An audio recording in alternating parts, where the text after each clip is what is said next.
The Polish-Lithuanian Commonwealth was a union between Poland and Lithuania. At its height, it was the largest and most populous country in Europe.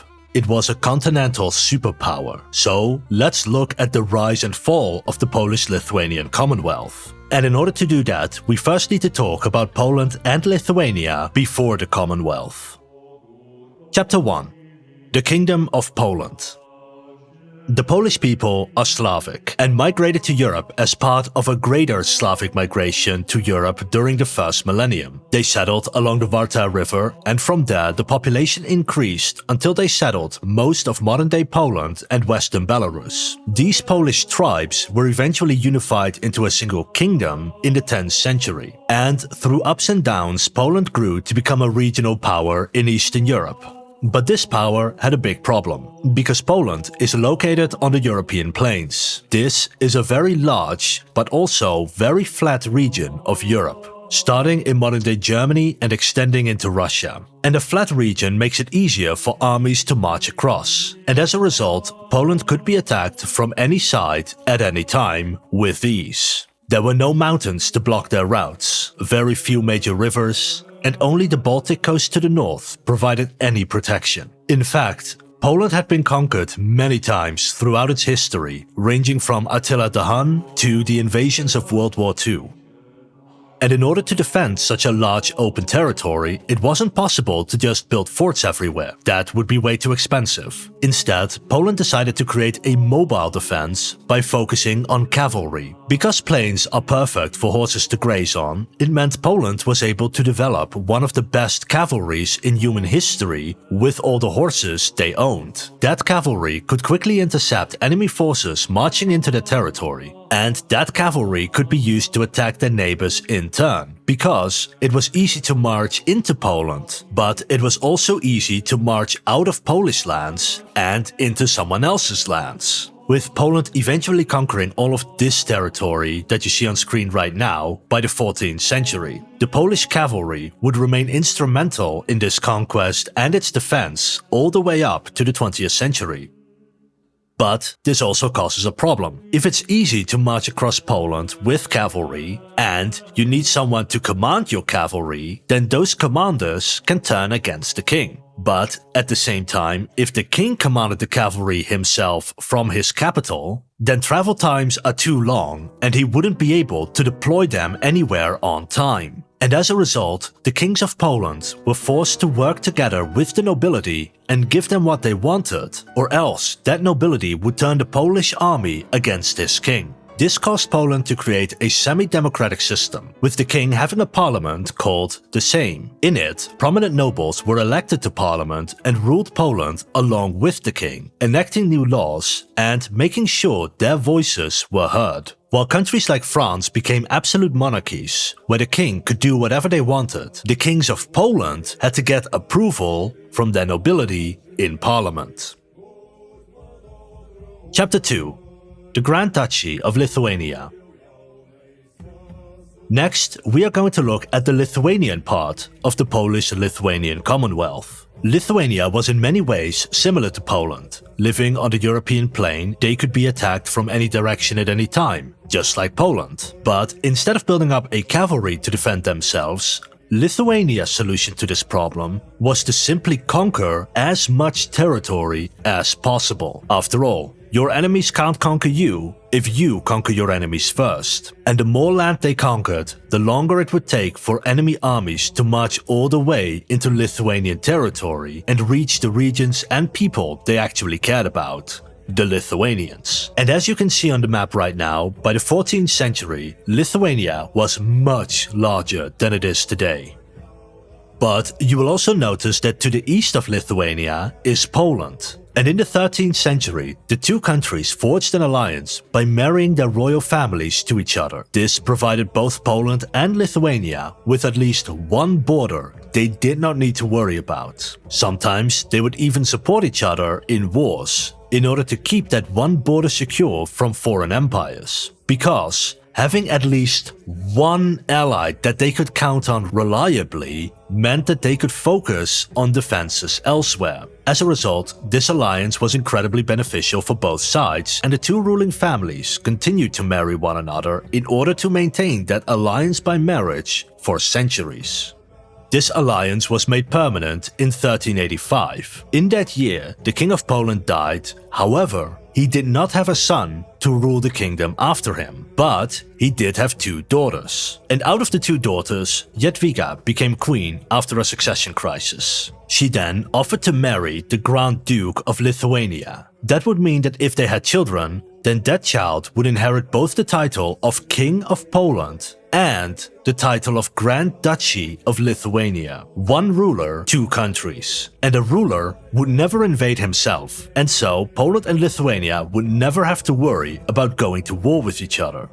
But in exchange for this marriage, the Grand Duke of Lithuania would have to convert to Catholicism. He agreed, and in 1386 they became co-monarchs of Poland and Lithuania. However, just because they had the same rulers didn't make them the same country. Poland was largely Catholic, while Lithuania was pagan and Orthodox. They had different government structures, different tax rates, different laws, and different relationships between the monarch and their vassals. As a result, they remained two very separate countries. But because they did have the same struggles and the same kings, they would often fight side by side with each other. A good example was in the early 15th century against the Teutonic Knights. They were a powerful neighbor of both Lithuania and Poland, so they worked together to defeat the Teutonic Knights in 1410. And over the decades, the two countries would keep fighting alongside each other over and over again, deepening their alliance every time. In a region where everybody invaded everybody else, this alliance provided a rare sense of security, which allowed them to prosper, because this allowed them to focus more on trade and development. With the Teutonic Knights defeated, Poland actually gained direct access to the Baltic Sea, and thus providing them with not one, but two safe borders, Lithuania and the Baltic Sea, because at the time, deploying an army across the sea was almost impossible.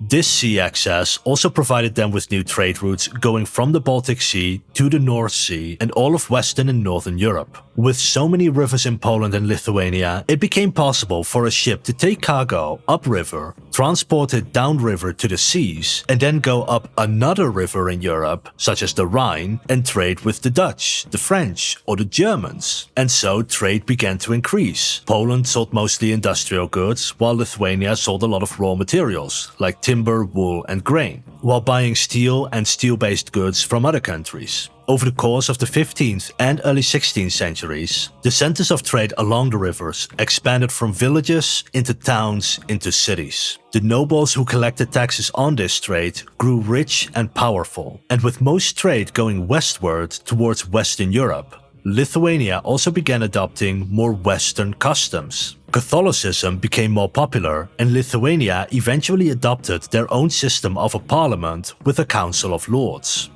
Interestingly enough, even though this council diminished the power of the king was actually in favor of this council. That's because the biggest problem of a king ruling two countries was to deal with two systems of government, two militaries, two sets of laws, and two of everything. The kings all wanted easier government, and so they were all supporters of the two countries coming closer together, determining that one day Poland and Lithuania will be united.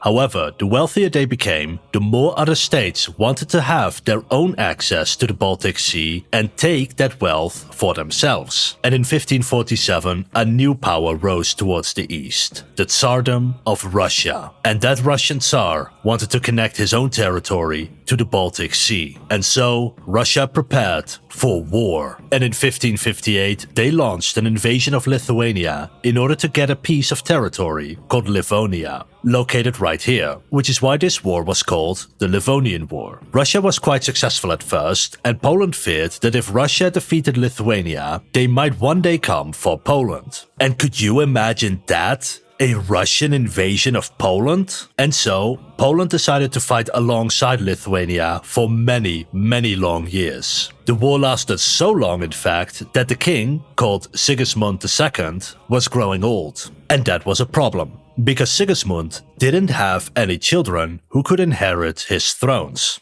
So while they were fighting the Russians, different factions within Poland and Lithuania will start a civil war for who would become their next ruler. And those two wars at the same time would crush both Poland and Lithuania. So Sigismund decided that they needed a new solution. So far, the rulers of Poland and Lithuania had brought both countries closer together, each time handing over some of their own power in order to make both countries easier to govern. And without any children, and with one foot already in his grave, he basically had nothing to lose from giving up all of his power in order to preserve the stability of his two countries. He wanted the Lithuanian Council of Lords to transform into a parliament the same as Poland. Then they could join both parliaments together into a single large parliament. That way, the king wouldn't have to travel between two parliaments all the time and focus instead on being the king. They would unify law codes, remove tariffs, and add a dozen other little things. And in exchange, the nobility would be allowed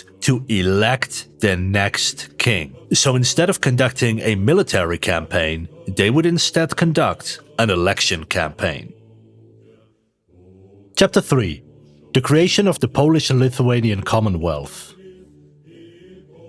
The largest opposition came from Lithuania, which was generally poorer and faced more severe invasions than Poland did. While Poland had a dense population to build towns and cities with industry, Lithuania, on the other hand, had a sparse population to build few towns and small cities, focusing instead on exporting timber and food. But if they unified, then Lithuania would gain access to Polish ports and trade routes without paying extra taxes. This would increase their access to Western European customers and earn the Lithuanian nobility a lot of money, especially for those bordering Poland. As Lithuania lost their territory in the east to Russia, the biggest opposition also lost their land and power to actually oppose unification. And lastly, by adopting the Polish parliamentary system, it would allow any person in the noble class to vote in the election. This was around 8% of the population, meaning that a noble without land or wealth would now at least have a vote for parliament or for their king. This 8% ranged from the most powerful nobles all the way to landless soldiers or merchants without any significant wealth or influence. These were the most powerful people in the country, and by giving them the right to vote, they were less likely to form a rebellion. At the same time, only a rich person had enough money to win an election campaign, meaning that most of the nobility could vote, but were never able to actually join parliament. As a result, the Polish-Lithuanian parliament was controlled by the most powerful nobles of those countries. And with that, finally, everyone was in favor of unification. For some, it was to increase trade, for others to make government easy, or to expand political rights for the elites. But with that, on January 10th, 1569, the parliaments from both Lithuania and Poland came together in the city of Lublin, and there, both parliaments voted in favor of unification in what is now called the Union of Lublin. The Kingdom of Poland and the Grand Duchy of Lithuania united into the Polish-Lithuanian Commonwealth, with Poland and Lithuania being relatively autonomous states within a commonwealth. And if you're watching these videos with subtitles turned on, from now on, PL will mean Polish-Lithuanian Commonwealth. I got tired of writing those three words over and over and over again in the script. Under this new system, the government consisted of three ruling bodies. There was the king, senate, and parliament. The king governed the country when parliament was not in session. The senate served as the king's advisors and consisted largely of Catholic clergy. And lastly, parliament voted on new laws and other major decisions. Both Lithuania and Poland would keep their own parliament, helping to govern the internal affairs of their own state, but the king would have to call them together at least once every 2 years to decide on the overall policy of the Commonwealth. If the king did not assemble parliament for more than 2 years, then he automatically stopped being the king and a new election would be held. This parliament consisted of 54 members. A person became a member of parliament by winning an election in a so-called royal town, where nobles from across the region gathered together to cast their votes. And while they had a joint government, both Poland and Lithuania were allowed to manage their own internal affairs and have separate armies, with Poland being the defender of the West and Lithuania the defender of the East. And speaking of the East, Russia was still invading them while this whole unification process was going on. Forming the Polish-Lithuanian Commonwealth did not end the war. However, their combined might turned the tide of the war, eventually causing a ceasefire in 1570, with Livonia remaining under Commonwealth control. And 2 years later, in 1572, the King of Poland-Lithuania, Sigismund II, died, and it was time for the very first election. And such an election would take months. About 40,000 nobles would have to travel to the royal towns to cast their votes. And while the election took place, they needed someone to govern the country. So Parliament created a new set of laws called the Warsaw General Confederation Act of 1573. This gave the regional leaders the authority to govern without the king's consent, putting them in charge of the country during an election. And in order to win said election, a candidate would need to get a majority of counties to vote for the candidate. The country had 32 counties. If a candidate won a majority of votes in at least 17 counties, they were crowned the next king. But to get that support, they needed to actually win votes. So, how did they do that? Well, they offered new lands to the nobles, offered bribes to get endorsements, and made various other election promises in order to get all the votes. And unlike most modern elections, in the Commonwealth, anyone could run for office, even a foreigner. Meaning that a lot of Europe's upper elites traveled to Poland-Lithuania to try to become their next king. For example, the Russian Tsar ran for election. He promised to give back all the lands he had taken during the Livonian War if he was crowned king, making him the king of Russia, Poland and Lithuania all at once. And the Lithuanian nobles who were promised their old lands back supported the Russian Tsar. So what I'm trying to tell you here is that Russian election interference is almost 500 years old at this point. The Polish instead supported the son of the Holy Roman Emperor, but Lithuanians didn't want a German speaker as their king. And as someone who lives in a country where the royal family is of German origin, I completely understand. With neither of the favored candidates able to win enough support, they instead turned towards a compromise candidate, Prince Henry de Valois of France. He was the brother of the sitting French king. And that king gave his brother as much gold as he could take with him to run the election campaign. Being the brother of the French king, it meant that if Prince Henry won the election, then the Commonwealth would have an alliance with France. And because Prince Henry was a foreigner who basically knew nothing about Poland or Lithuania, it would be incredibly difficult for him to get rid of this new democratic system that they were experimenting with. And so, Prince Henry used his money, family connections, and political influence to win the election, with 22 out of 32 counties voting for him. And so, on May 11th, 1573, Prince Henry of France became King Henry of Poland-Lithuania. Upon becoming king, Henry had to renounce all claims on any territory he might have, such as, for example, France. So, even though he was the brother of the French king, Henry was not allowed to inherit the French crown. And Henry promised he would never ever try to become the king of France. Because Henry won the election, it meant that the Tsar of Russia lost the election. And so the Tsar decided to take the Commonwealth by force and launched another invasion. And it was up to Henry to lead his country into victory. But that was rather difficult. He did not speak Polish or Lithuanian. He didn't understand the local culture, and he was incredibly annoyed by Parliament constantly telling him what he could and could not do. And he had to communicate with that nobility via translators. He needed to learn how the system actually worked, and King Henry didn't like this at all. Because in France, the king had all the power. His brother didn't need to bother with the parliament all the time to get anything done. His brother could basically do whatever he wanted until he died.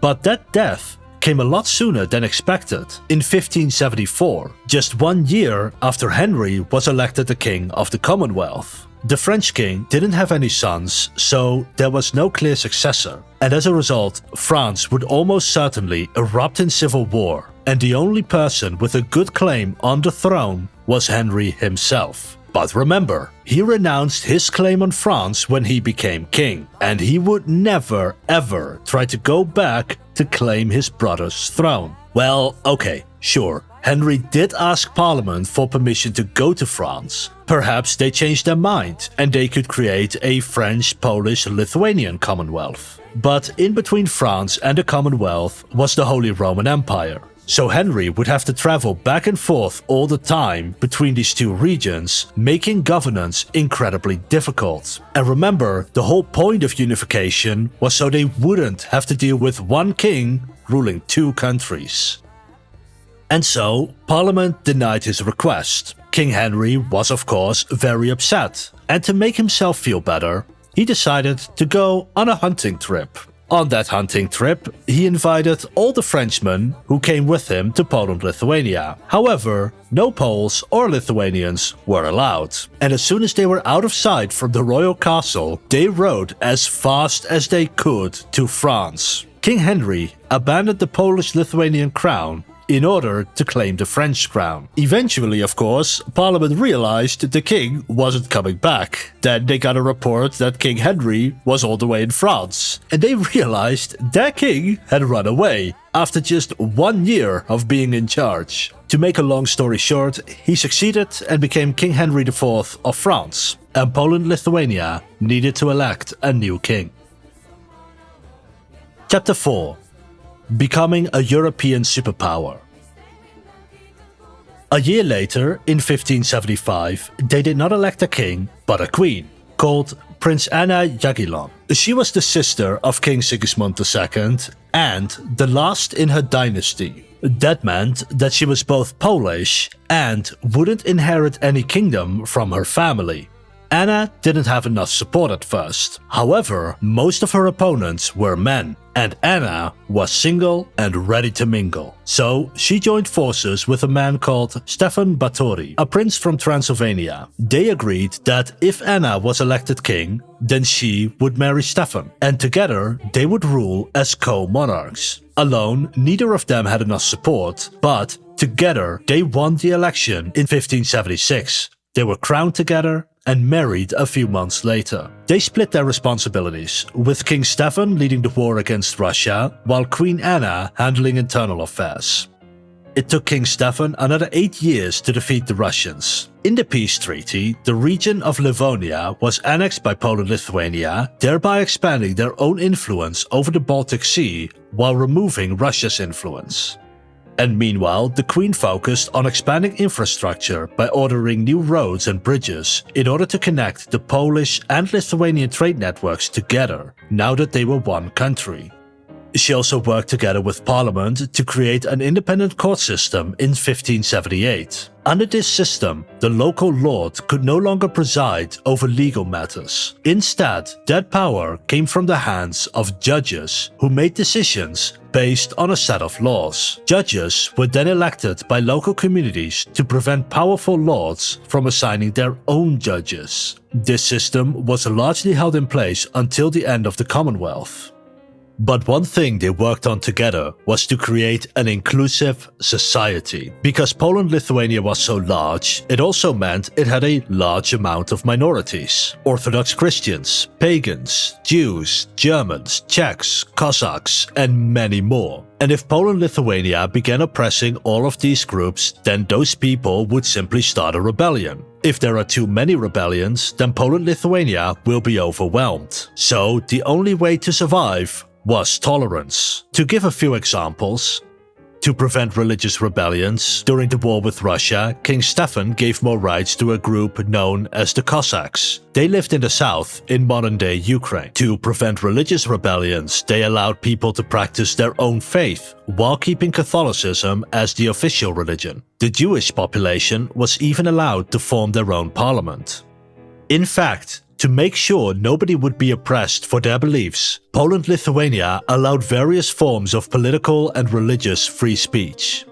Another example is that in most cases the king, senate and parliament could not just implement wide-ranging policies without the consent of the locals. Even if the entire central government agrees, from parliament to senate to king, even then a policy could still be stopped by the local nobility if those local nobles refuse to consent. So if you were a minority living in Europe during the 16th century, one of the best places to live was Poland-Lithuania.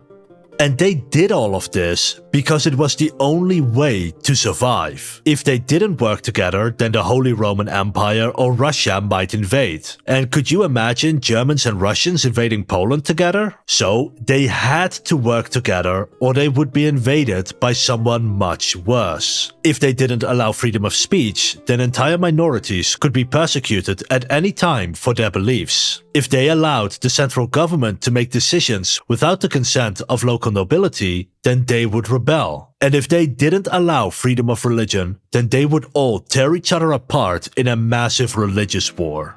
And that last part was incredibly important in the 16th century because at that time there was the Protestant Reformation. In simple terms, during the Reformation, Catholics began to disagree on church teachings and created new denominations of Christianity. This eventually resulted in more than a century of religious wars, civil wars, and peasant uprisings. While the western half of Europe was fighting over which faith they were allowed to practice, the Commonwealth avoided large-scale religious violence. And that last part is because they were already living with Orthodox Christians and pagans and many more. While Poland-Lithuania had Catholicism as their main religion, others were allowed to practice their own faith in private. And so, the ideas of Protestantism never became a symbol of rebellion against the state or the church like it was in Western and Northern Europe. And instead, they practiced live and let live.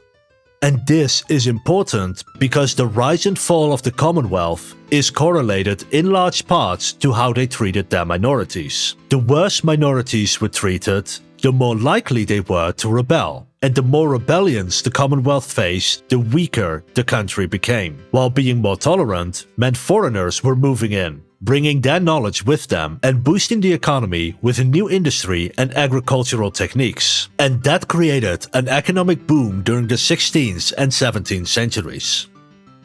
But eventually, King Stefan died in 1586. While Queen Anna was the one who was officially elected as ruler, she decided to step down from her position as queen after her husband had died. And instead, she used her influence to get her nephew elected as the new king, a man called Prince Sigismund. Sigismund was the son of the Swedish king. By the 1580s, Sweden was becoming more powerful, and an alliance between Sweden and the Commonwealth meant that the Baltic Sea became a safe place for commerce. This meant that all the new infrastructure constructed under Queen Anna's reign would connect directly with the Baltic Sea. This will increase trade and in turn make the nobility very rich. And so, with the promise of an alliance with Sweden, increased trade and Queen Anne's influence, Sigismund was crowned King Sigismund III in 1578. The reason he was called the third is not because he was the third king, but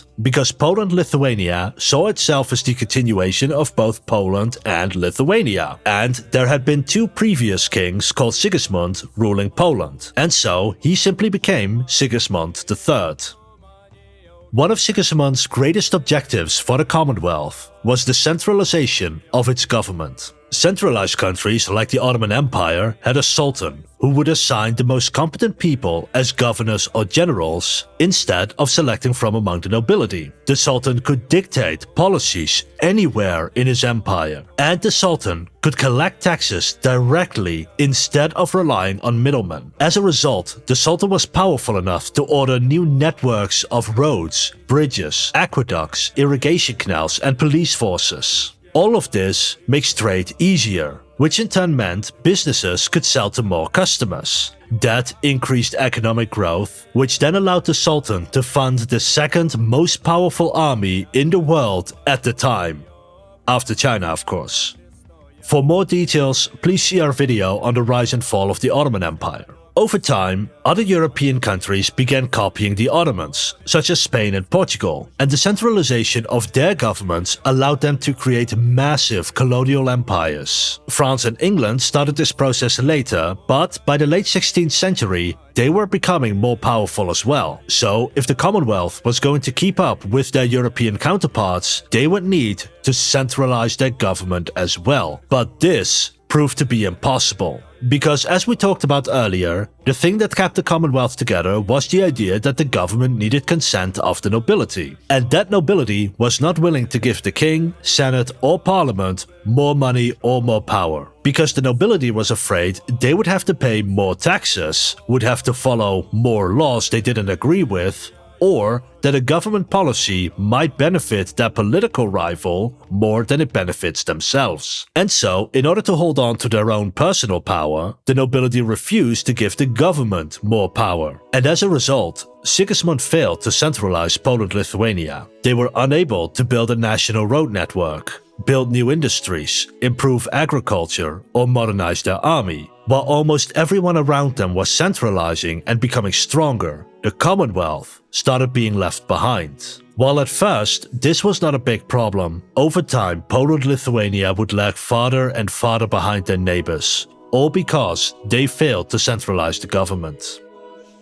The first time this was a problem was in a conflict with Sweden. In 1592, Sigismund's father, the King of Sweden, died, and King Sigismund III of Poland-Lithuania was now also the Swedish successor. So this was King Henry all over again. And just like Henry, Sigismund III went to Parliament to ask permission to take the Swedish crown. But unlike France, Sweden was the Commonwealth's neighbor, separated only by the Baltic Sea. If Poland, Lithuania and Sweden all had the same king, they would essentially control the entire Baltic region, forming a massive Baltic Union that would improve trade even further. And Parliament wanted more trade so they could earn more money, and as a result, they actually gave Sigismund permission to become the King of Sweden. And if this kept going, they might one day form the Seven Kingdoms. One king, seven kingdoms.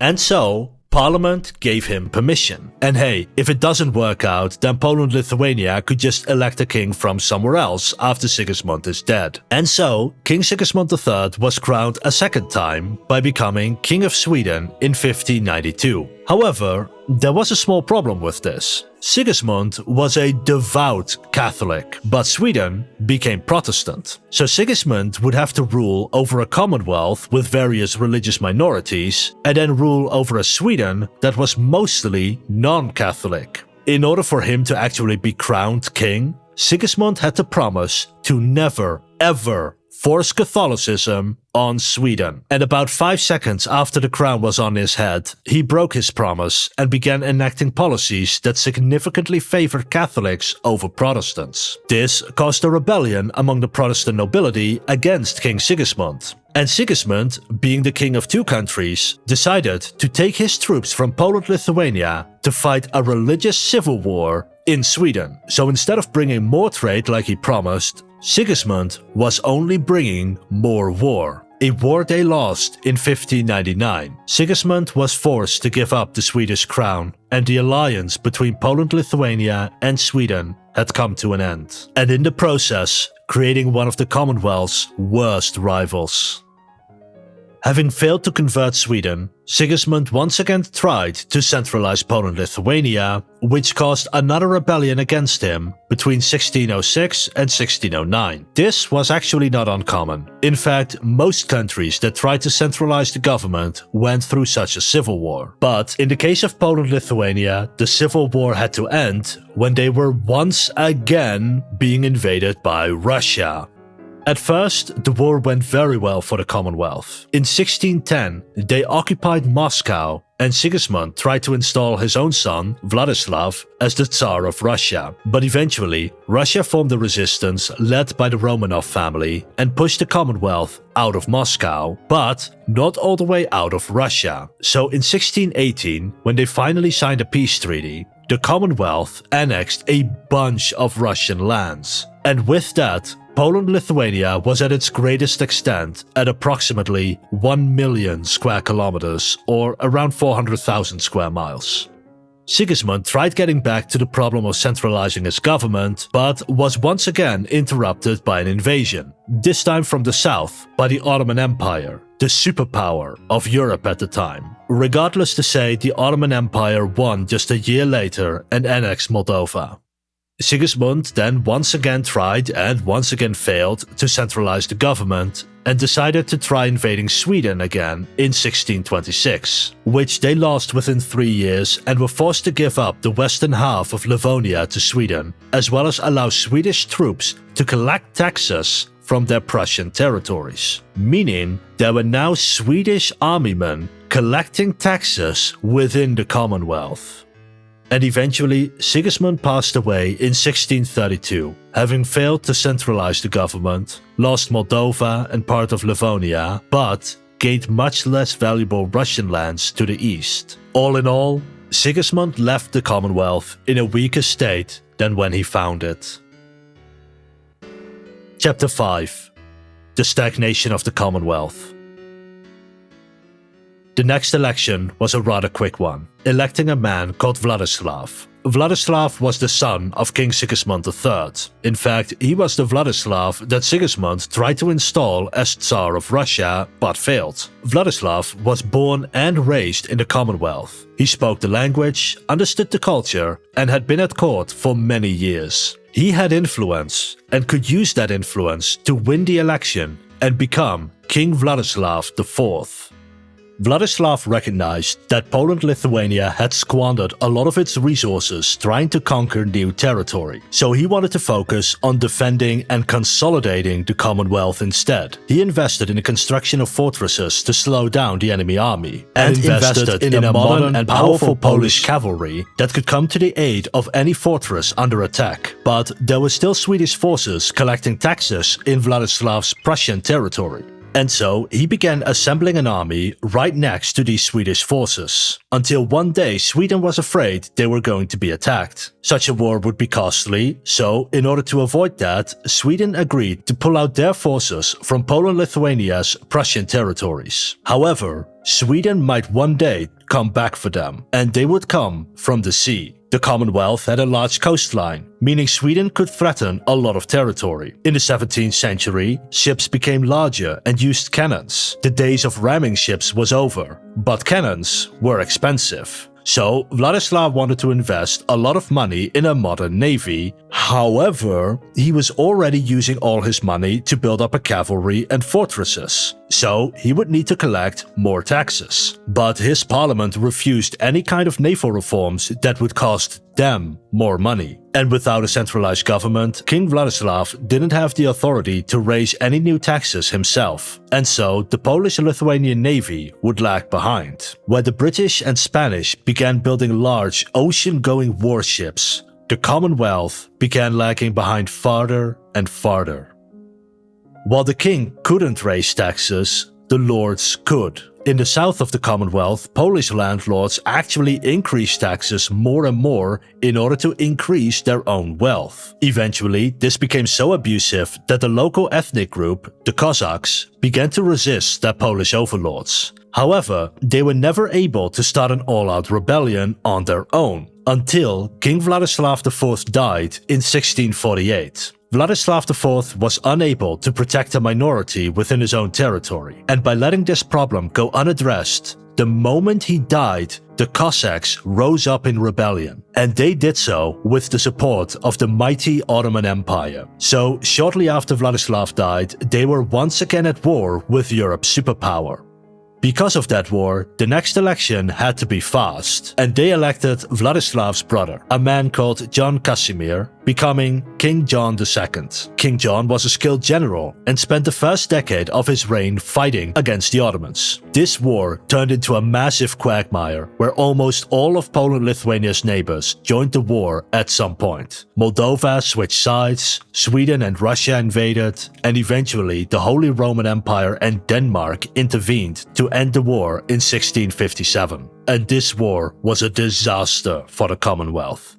Their lands were ransacked, infrastructure built over centuries destroyed, and many thousands of people died. In the peace settlement, the Commonwealth had to give up all of its territories in the south. And on top of that, the Prussians were able to leverage their support during the war to gain independence from Poland-Lithuania in 1660. They would eventually become one of Poland-Lithuania's main enemies.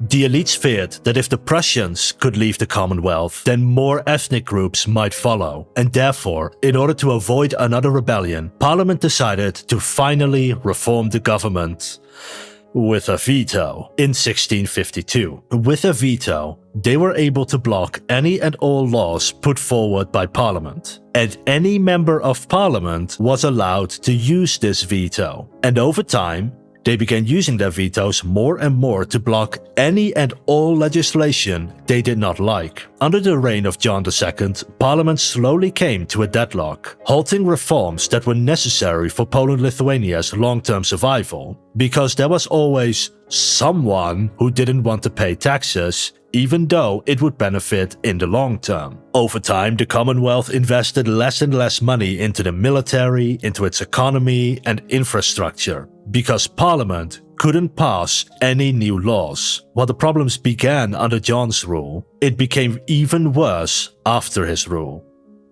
And King John eventually passed away in 1668. After a long election, the Polish-Lithuanian Commonwealth chose a man called Michael Wisniewski in 1669. He went to war with the Ottoman Empire and was killed in battle just 4 years into his rule in 1673, so they had to have yet another election, choosing another John, becoming King John III in 1674. And he had to deal with the Commonwealth's stagnation while being surrounded by empires that were developing. For example, in the south, where the Ottoman Empire remained a major threat, the Commonwealth was part of an alliance defending Europeans from the Ottomans. The Polish cavalry inflicted a decisive defeat on the Ottoman forces at the Siege of Vienna in 1683. From there, the alliance was able to push back the Ottoman Empire in a long war lasting all the way to 1699. This defeat began the decline of the Ottoman Empire, but it also marked another major step in the decline of the Commonwealth, because they were expending valuable men and materials to fight the Ottomans, making themselves weaker, while in comparison, their neighbors like Russia, Sweden and Prussia were only growing stronger. Chapter 6.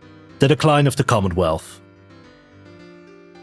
John III died 3 years before the end of the Ottoman War, dying in 1696, meaning the Commonwealth needed to have another election during this war. This election had 18 candidates. The one who won the election was a man called Frederick Augustus of Saxony. Hey, finally a name I can fully pronounce. He was already the ruler of Saxony, a small but important region in the Holy Roman Empire. He won not because he was the most liked, but because he was the last to arrive. His 17 rivals had already used up all their money for the election, and so Frederick simply began to bribe the voters to elect him, while his rivals couldn't afford a counter-bribe because they had already spent all their money. And this strategy actually worked. But it also showed that by the late 17th century, the political deadlock of the Commonwealth had become so severe it was possible to outright bribe your way into power. And a lot of nobles took bribes from multiple candidates, switching sides multiple times, and thus making the elections incredibly profitable. The elections were no longer about what was best for the Commonwealth, but instead how many bribes a noble could gain during an election. However, when this election is finished, that nobility has no reason to keep supporting the king or his policies.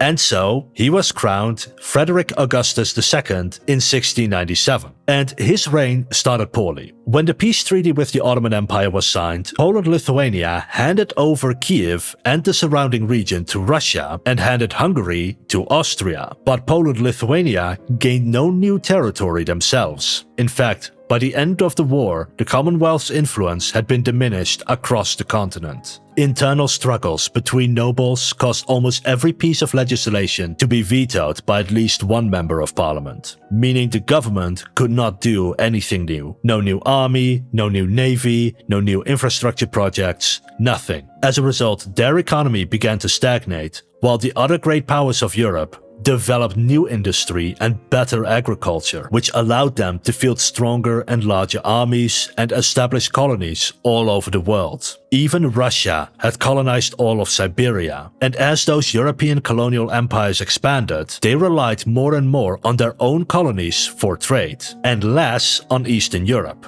As a result, trade between the Commonwealth and other European countries just wasn't as important anymore, and Polish-Lithuanian exports like timber, wool and grain could easily be replaced. Timber could come from the colonies, cotton could come from the Americas and India, and sugar could come from the Caribbean. In short, it was clear to anyone watching that the Commonwealth was now a declining power. But instead of turning inward and focusing on their own issues, the Commonwealth remained in a gridlock, and other powers began taking advantage of that. For example, just 3 years after the war with the Ottomans, Sweden decided to invade during the Great Northern War in 1702. Sweden was actually at war with Russia, but the Commonwealth was right in between them, so Sweden decided to just invade Poland-Lithuania in order to get to Russia. That is how little they thought of the Commonwealth by the early 18th century. And this war was yet another disaster. In 1702, they occupied Warsaw. By 1706, Sweden installed a puppet king on the throne of Lithuania, a man called Stanislav. He was held in power because Polish and Lithuanian nobility was too afraid of the Swedish army to rebel, until one day Sweden suffered a major defeat in 1709 and King Frederick returned to lead a rebellion for another 12 years to liberate the Commonwealth from Swedish oppression. However, they were not strong enough to do it on their own. Therefore, Frederick had to turn to Russia for support, and Russia gained more and more influence over the Commonwealth, until eventually Frederick was only able to hold on to power because he had support from the Russian military. And should Frederick ever disobey Russia, then Russia will simply invade and replace him. In the end, the Polish-Lithuanian Commonwealth fought 19 years against the Swedish puppet king, only for them to install a Russian puppet king. And Frederick Augustus II remained a puppet king until his death in 1733. During the following election, Russia tried to install another puppet. However, it was also an opportunity for the rest of Europe to install their own puppet instead. The Holy Roman Empire, Prussia, France, and Spain each supported a candidate. Nobody was able to win the election at first, and all sides began pouring troops in to support their candidate, with France and Spain fighting against the Holy Roman Empire, Prussia, and Russia, and with the Polish-Lithuanian nobility joining various sides in this proxy war. It was yet another bloody war on Polish and Lithuanian soil. It lasted less than 2 years, with Russian, Prussian and Holy Roman Empire emerging victorious in 1735. With this victory, they forced the Polish-Lithuanian nobility to elect a man called Frederick Augustus of Saxony. He was the son of the previous king with the same name, and he was crowned King Frederick Augustus III. Just like his father, he ruled over both Saxony and the Commonwealth, and also like his father, he was a Russian puppet. He spent much of his time attempting to reform the government. He wanted to try to remove Russian influence in the Commonwealth, but in order to do that, he needed to reform the government. They needed a new tax system, new laws, economic investments, and a modern military, but the veto made that impossible every single time. Parliament was in a deadlock, and Frederick was unable to make any major reforms during his reign. Instead, the Commonwealth was dragged into several major European wars by Russia, such as the War of the Austrian Succession and the 7 Years' War. And while the Commonwealth failed to reform and send its army abroad to fight foreign wars once again, Russia expanded their influence over Poland-Lithuania more and more and more. Even the Polish-Lithuanian diplomat in Moscow was seduced by the Russian empress, becoming her lover and turned into a Russian agent. And when Frederick III died in 1763, Russia tried to install that lover as yet another Russian puppet. a man called Stanislav. Chapter 7. The partitions of the Polish-Lithuanian Commonwealth. The Russian Empress was able to unite Austria, Prussia and Russia to all support Stanislav during the election, and in return, Stanislav would make policies in favor of their three neighbors. Russia moved troops into the Commonwealth to force the nobility to vote for Stanislav, and so, in 1764, he became King Stanislav II August. But when the election was over, those Russian troops did not leave. Poland-Lithuania had essentially become a Russian-occupied puppet state, and Russia used that influence to gain even more power. For example, they forced the Commonwealth to give Orthodox Christians the same right as Catholic Christians. But by the 18th century, 90% of the Commonwealth was Catholic, and the Catholic members of Parliament vetoed any law granting Orthodoxy the same rights as them. So, Russia simply began assassinating the opponents one by one until Parliament was filled with people too scared to ever oppose Russia. And so, they eventually passed a law to give Orthodox Christians equal rights. But because Parliament was scared, Russia could force them to accept even more pro-Russian legislation. Russia did this so often that Prussia and Austria were becoming afraid that Russia had too much influence in the Commonwealth. But at the same time, they also didn't want to fight a war over the Commonwealth. So instead of fighting over new territory, why don't they just force the Commonwealth to give it up? And they decided that Poland-Lithuania will be divided. And so, in 1772, Poland-Lithuania was forced to give up its own territory to Prussia, Russia and Austria. And if you look at this map, you can see what territories were taken by which country. This event is called the First Partition of Poland-Lithuania. This event was a wake-up call for the nobility. They realized that if they didn't act soon, then they would all be partitioned eventually. And that meant they would lose their lands, titles and democracy. Finally, after more than a century of stagnation, the Commonwealth Parliament began to work on reforms. They began centralizing the government, updating old laws, making new laws easier to create, updating the tax system, spending more taxes to modernize the army, build a modern navy, infrastructure, irrigation, industrialization. In 1791, they even created Europe's first constitution, based on the US Constitution, whereby they abolished the veto, expanded rights of citizens and peasants. They created a new parliament which would hold regular sessions instead of the once every 2-year rule they created in the 16th century. The vigor with which Poland-Lithuanian nobility reformed the government scared their neighbors. It scared them so much they decided to partition the Commonwealth a second time in 1793. After all, if the Commonwealth had less land, people and resources, then no matter how much it reformed, it would not be a threat. The Polish and Lithuanians resisted the partition, but their reforms were too little, too late. Russia defeated them and forced the Commonwealth to give up all of this territory you see on screen right now, with Russia and Prussia each taking a piece. And by then, the Commonwealth was too weak to resist anyone anymore. While they tried to maintain what little independence they still had, it wasn't enough. And 2 years later, they forced a third and final partition, with all their remaining territory divided up. And so, the Polish and Lithuanian Commonwealth ceased to exist in 1795. If you want to see what happened with modern-day Poland, please watch our video about that on the left. Or if you want to see the rise and fall of civilizations in general, then click on the playlist on the right. This was Avery from History Scope. Thank you for watching.